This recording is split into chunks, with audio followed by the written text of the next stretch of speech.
Here we go. With the 8th pick in the 2024 NFL Draft, the Atlanta Falcons select Michael Penix Jr. Well, there it is. Quarterback, Washington. That is the first surprise of the NFL Draft, to say the least. The fourth quarterback off the board is Michael Penix Jr. He is a top 10 selection, and he is going to the place that just made a very expensive investment in a veteran quarterback, and it's kind of wild.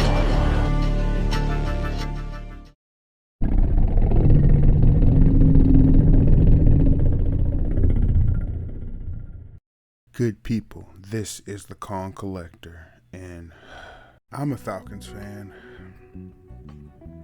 It's been pretty hard for us these past couple of years, going through Desmond Ridder, Taylor Heineke, myriad of other quarterbacks, just trying to patch everything together since Matt Ryan's left. I've been just trying to wrap my head around why we would make this move and just draft Michael Penix. It doesn't make any sense. Right after we just paid Kirk Cousins $180 million, $100 million guaranteed. I actually was able to find something, an Ari Marioff from Twitter, and he actually was able to get a little bit of an inside scoop on the situation. Let's listen to what he has to say. One of the more stunning picks in the NFL draft was the Falcons taking quarterback Michael Penix at number 8. And I'm not here to tell you whether it was smart or stupid, but I do think giving the story behind why the Falcons did it is important for context. And it really all goes back to the 2020 NFL season when the Falcons fired head coach Dan Quinn during the season, and they replaced him with interim head coach Raheem Morris, who of course is the current head coach now. And Raheem, after that season was over, the Falcons actually interviewed him for the full-time job. And as part of that interview, Raheem told ownership and the decision makers of the Falcons that it's really important for them to have a succession plan in place for Matt Ryan, who was getting up there in age. And he told them that is one of the main goals for me if I do get this head coaching job. And ultimately, the Falcons, of course, ended up hiring Arthur Smith, who was the Titans offensive coordinator. And he was basically like, listen, I'm coming from Tennessee. I had Ryan Tannehill. I'm really good with quarterbacks. We'll figure it out. And that really sold them. Interesting. Okay, so basically, from what we're hearing here, Raheem Morris and Arthur Smith were finalists for the job back in 2020. And apparently, we had two different trains of thought. We had Raheem Morris saying, hey, Matt Ryan's a little older. We're going to eventually need to move on, draft somebody, in the upcoming draft. Back then, maybe a Justin Fields or somebody like that. Or maybe, pick somebody up just in case Matt Ryan goes down. And then on the other side of the coin, you have Arthur Smith, the quote-unquote quarterback whisperer. He was down in Tennessee helping Ryan Tannehill, resurrect his career from his days in Miami. And, as we've seen, it possibly could have been more Derrick Henry than Ryan Tannehill. So, we just see from here, and we have to remember, as a Falcons fan, something that we know, our owner, man, Arthur Blank, he's extremely loyal, man, and all Matt Ryan did, hey, we have to keep it a buck. After Michael Vick left, we were in the desert, good Lord. Byron Leftwich, Joey Harrington, so, Matt Ryan really came in and saved the day, so he didn't want to, just put him out to pasture, as they say. He wanted to give him a graceful end to his career, and he felt like, Arthur Smith could, extend his career. And, he had, some highs, but obviously from you've seen from my record, 7-10, the past 3 years he was our coach, definitely need to do some improvement. And hey, this portion of the video is actually why I'm here today. My ears perked up when he said this. All 3 seasons with Arthur Smith, they finished every single year 7-10, and they were never able to get the quarterback position figured out. And as a result, they fired Arthur Smith this past offseason. So all of a sudden, here comes the new interview process this offseason, and one of the names on the list is Raheem Morris. And when they interview him, he walks in and says, remember what I told you back in 2020? I still believe in that. Look at what happened the last 3 years. I knew this was going to happen. And all of a sudden, after interviewing many people, including Bill Belichick, they decide to go ahead and hire Raheem Morris. So he gets the job this time. It's his. He's the full-time head coach. And Raheem was so locked in on this quarterback plan that even at the NFL Combine, before they got Kirk Cousins, before they ever had their eyes on Michael Penix Jr., he even told reporters about the Falcons quarterback situation. You know, if we had better quarterback play last year in Atlanta, I might not be standing here. Pow.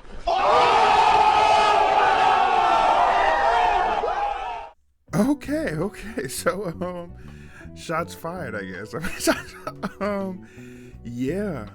So Raheem Morris says, hey, if Desmond Ridder, Taylor Heineke, one of those guys play better, I wouldn't be the new head coach of the Atlanta Falcons. So, he obviously sees quarterback as the number one priority, in his team building process. We see he came from the Los Angeles Rams.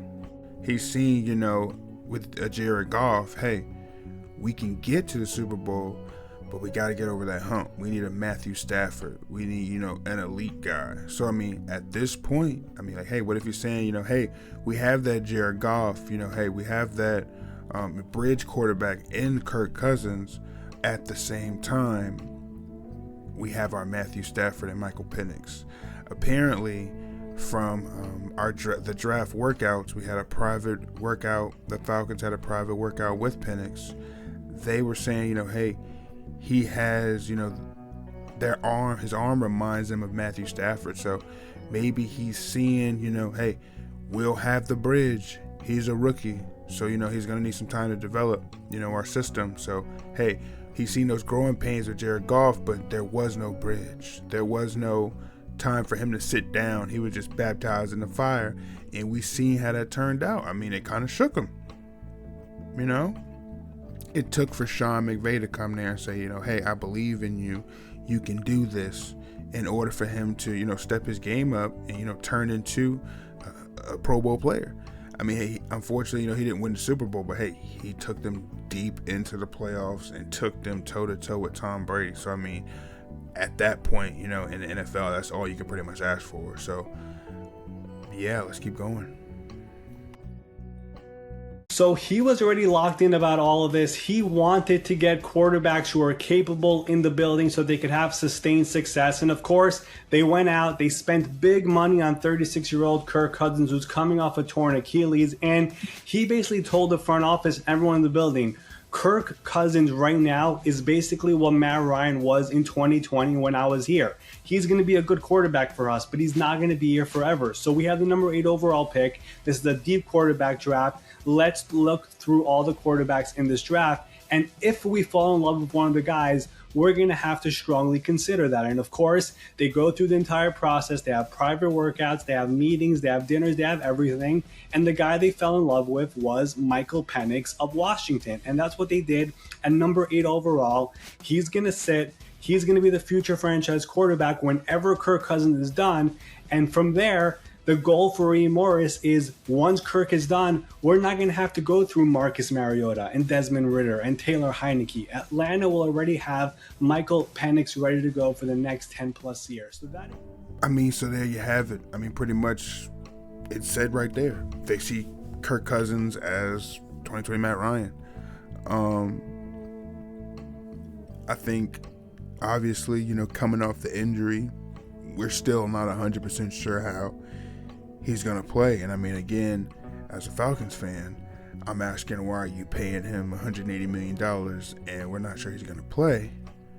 But you then back it up with insurance of Michael Penix. So I guess I'm seeing it. It's still one of those things where they're saying, like Ari said, we have the Green Bay model, but this is like the Green Bay model on steroids. Like, you sign the quarterback and then you draft a quarterback. It's the most amazing thing I've ever seen. And I know you all were shocked. So, leave a comment below. Let me know how you all feel. Here's the story.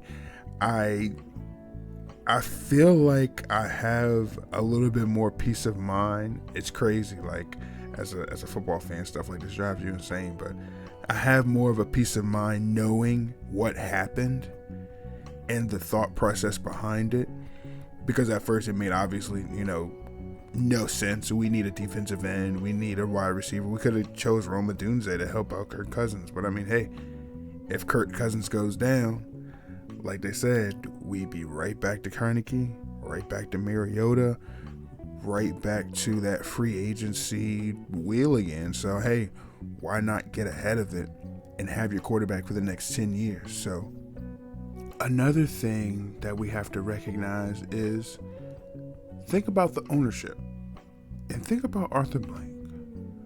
Arthur Blank took over the Atlanta Falcons in 2002. The first quarterback he drafted was Michael Vick. Michael Vick was an amazing quarterback, top 10, some near say top 5. He was an MVP.